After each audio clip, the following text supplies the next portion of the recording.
Good morning everyone. जैसा कि आपको पता है कि एसएसटी का वन लेसन कंप्लीट हो चुका है, तो आज हम लोग सेकेंड चैप्टर एसएसटी का पढ़ेंगे। क्या?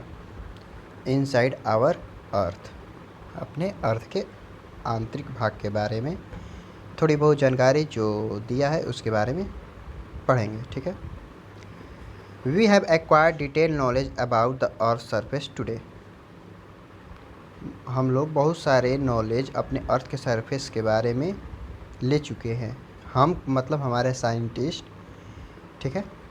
However no one has been able to take sample of centre of the earth so far. लेकिन इतनी टेक्नोलॉजी के बाद भी साइंटिस्ट तक भी हमारे अर्थ के इंटीरियर पार्ट का सैंपल तक नहीं ले पाए हैं। याद रखिएगा, यूजिंग द करेंट टेक्नोलॉजी, इस टेक्नोलॉजी का यूज करके। कहते हैं ना, साइंस हमारा बहुत डेवलप कर चुका है, बहुत आगे जा चुका है, लेकिन इसके बावजूद भी हम अपने अर्थ का सेंट्रल भाग का यानी इंटीरियर पार्ट का सैंपल तक नहीं ले पाए हैं। कारण क्या है, इसको देखते हैं। We have been able to drill approximately up to 13 kilometre only, whereas the central of the earth is about 6400 kilometre below the surface. क्या कर रहा है कि हम अब इतने टेक्नोलॉजी के बाद हम केवल 13 किलोमीटर तक ही गड्ढे खोद सकते हैं, जबकि 6400 किलोमीटर तक हमारी पृथ्वी क्या है, गहरी है। यानी अगर रेडियस देखा जाए पृथ्वी का तो 6400 किलोमीटर है अंदर तक, और हम कितना ड्रिल कर पाते हैं तो मात्र 13 किलोमीटर है। कितना? 6400। और याद रखिए 13 किलोमीटर यानी ये क्रस्ट का ही है। याद रखिएगा, ये क्रस्ट का ही भाग है, यानी सबसे ऊपर सतह का ही है। ठीक है। However using the indirect sources, scientist has been able to determine the structure of composition of the earth interior. The most important of source information is study earthquake. लेकिन बहुत दूसरी किसी सोर्स से इसके इंटीरियर पार्ट के बारे में हमारे साइंटिस्ट अध्ययन करते हैं। और अध्ययन करने का एक सबसे मुख्य जो जरिया वो क्या है, किसके बारे में अध्ययन करना? अर्थक्वेक के बारे में। याद रखिएगा, हमारे साइंटिस्ट मौसम के से जुड़े सभी चीज़ों के बारे में पूर्वानुमान लगा सकते हैं या लगाते हैं। जैसे बारिश कब होगी या नहीं होगी, तूफान आएगा कि नहीं आएगा, इस साल बाढ़ आएगी नहीं आएगी। लेकिन एक बार चीज़ के बारे में वो नहीं बता सकते, वो है अर्थक्वेक। अर्थक्वेक कब आएगा, कहाँ आएगा, इसके बारे में कोई साइंटिस्ट अभी तक एबल नहीं है कि वो बता सके। क्यों? क्योंकि हम अभी अपने अर्थ के इंटीरियर पार्ट्स के बारे में उतनी ज़्यादा अध्ययन नहीं कर पाए हैं। ठीक है। We have read in our earlier class how the earth was formed about 4500 million year ago. आपने पिछली कक्षा में पढ़ लिया है कि कैसे हमारा अर्थ आज से लगभग 4 अरब 50 करोड़ साल पहले बना था। याद रखिए कितना साल पहले, 4 अरब साल पहले, लगभग 4.5 अरब साल पहले हमारा अर्थ बना था। But the since of birth earth as well as other planet undergoing change, nothing is in this universe statics. यानी हमारा जब पर ये मतलब प्लैनेट अर्थ जब बना था तो अदर प्लैनेट्स की तरह ही था, उस पर भी जीवन उस समय नहीं था। लेकिन धीरे धीरे बदलाव आया, इस पर जीवन स्थापित हुआ। ठीक है, चलिए आगे देखते हैं क्या है।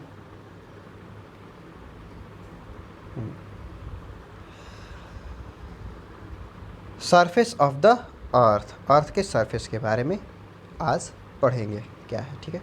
Around the 20% of earth surface covered with land and rest 71% is covered by water. ये आपको जानते हैं क्या कि 29% अर्थ का सरफेस जो है किससे कवर है, तो सरफेस से। पूरा अर्थ का 29% सरफेस से, बाकी 71% किससे कवर है, तो वाटर से। The Pacific Ocean is the largest than the all 7 continents put together in area. याद रखिए टोटल कॉन्टिनेंट कितने हैं, 7। उन 7 के एरिया से भी ज़्यादा बड़ा है आपका एक ocean, Pacific ocean.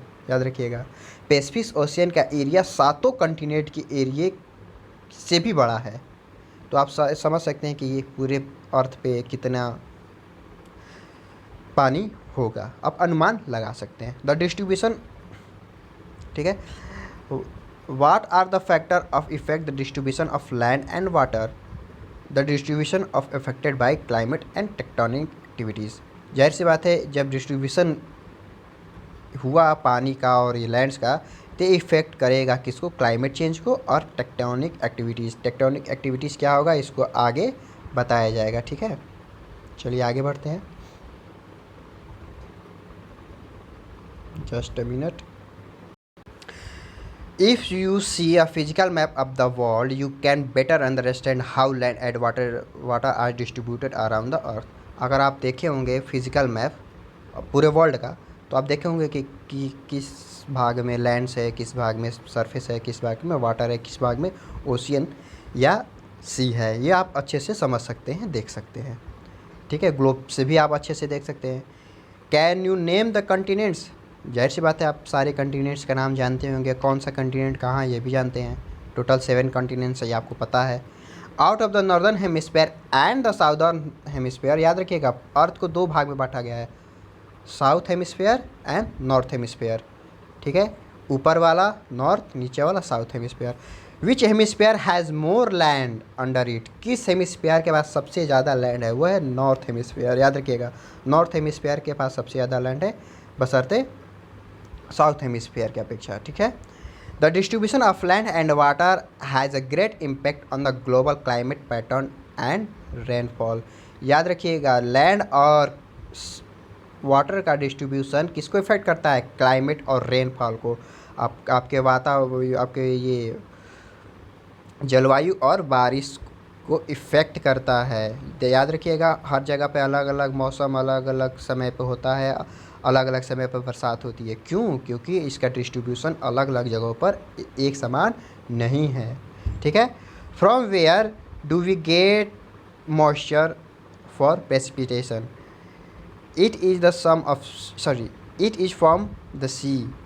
It allowed the climate in the coastal region through sea breeze. याद रखिएगा सी क्या करता है, इफ़ेक्ट करता है क्लाइमेट कंडीशन को, खासकर कोस्टल एरियाज़ में। किसके तहत, सी ब्रिज के तहत। सी ब्रिज और लैंड ब्रिज आपने पिछली कक्षाओं में पढ़ चुका है होगा कि सी ब्रिज क्या होता है और लैंड ब्रिज क्या होता है। The ocean currents also allowed the climate of the place near the sea. Ocean current, जो ओशियन में जो पानी की बहाव होती है उसको बोलते हैं ओशियन करेंट। ये भी क्या करता है, इफेक्ट करता है किसको, क्लाइमेट को, ठीक है। The distribution of land and sea also influence the population pattern of the global.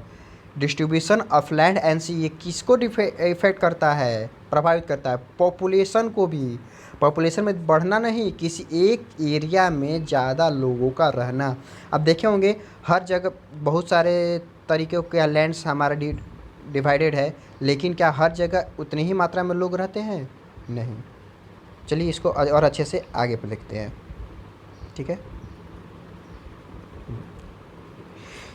You know that high mountains, plateau, valley, plains, hills, desert etc are the some of the landform found earth surface. ये तरह तरह के landform हैं जो हमारे earth surface पे होता है। क्या, जैसे mountain, high mountain, plateau, valley, plains, hills, desert, ये तरह तरह के हैं ना, अलग अलग तरह के ये सरफेस का भाग है। लेकिन क्या हर जगह एक ही चीज़ जितने संख्या में लोग रहते हैं, नहीं।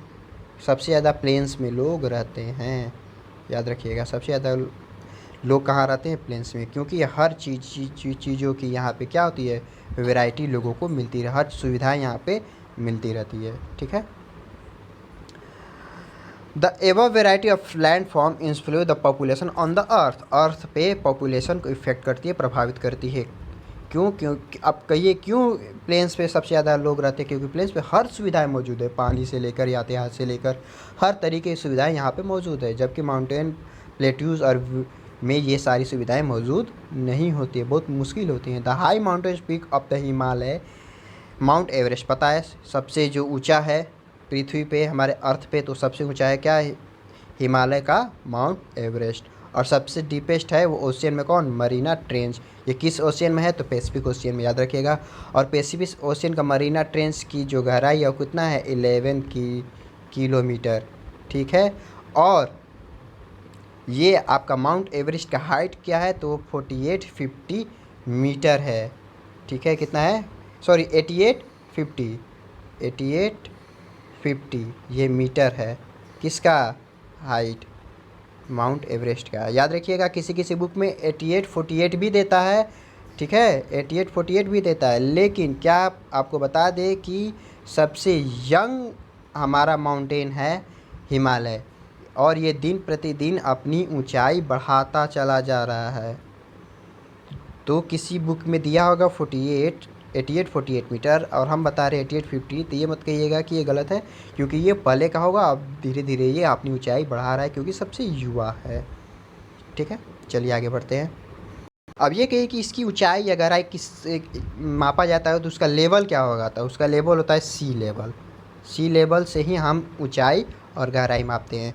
यानी समुद्र का पानी जिस लेवल पे होता है उसको हम जीरो मानते हैं, उसके जैसे जैसे ऊपर जाते हैं तो उसको हाइट, और उसके जैसे नीचे जाते हैं उसको गहराई के रूप में हम मापते हैं।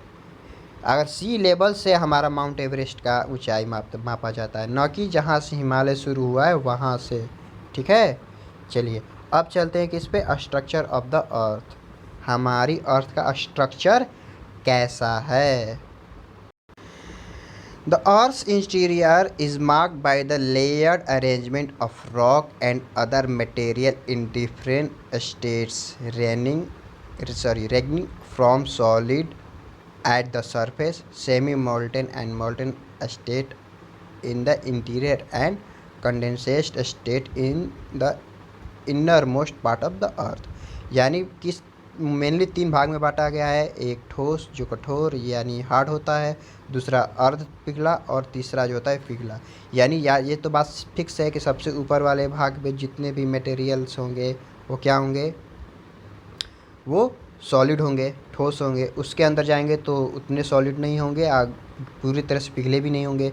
और सबसे नीचे जब कोर में जाएंगे तो वहाँ हर चीज़ आपको पिघला हुआ ही मिलेगा। क्यों? क्योंकि जितने हम अर्थ के अंदर जाएंगे उतना ही टेम्परेचर और दबाव अधिक होगा। टेम्परेचर अधिक होगा तो सारी चीज़ वहाँ पिघले हुए मिलेंगे, खासकर कोर में। बताए थे पिछले लेसन में भी कि कोर का टेम्परेचर होता है कितना? सूर्य के टेम्परेचर के इक्वल होता है। यानी कोर का हमारा टेम्परेचर 5000 से 7000 डिग्री सेल्सियस होता है। अनुमान लगा सकते हैं कि कितना अर्थ हमारा गर्म है। इंटीरियर पार्ट का यानी जो अंदर कोर है इसका, वो 3 भाग में बांटा गया है, क्रस्ट, मेंटल और कोर। क्रस्ट को हम ऊपरी सतह को वाले भाग को क्रस्ट बोलते हैं। सबका लेंथ और इसका मोटाई कितनी है ये पिछली लेसन में आप जान चुके हैं। ठीक है, earth is layering arrangement and a state of rock is on count of 2 reasons. Firstly, the temperature and pressure both go increasing toward the interior। यानी जैसे जैसे हम अर्थ के अंदर जाएंगे उतना प्रेशर और टेम्परेचर उतना ही क्या होगा? अधिक होता जाएगा, उतना ही बढ़ते चला जाएगा। Secondly, during the formation of state of material in earth interior were stored by gravity. जाहिर सी बात है वो ग्रेविटी से क्या होता है? वो स्टोर्ड होता है। हर पृथ्वी के पास ग्रेविटी फोर्स है, ये आपको पता है, जिसकी वो की वजह से क्या करता है? अपनी ओर ये किसी वस्तु को खींचता है।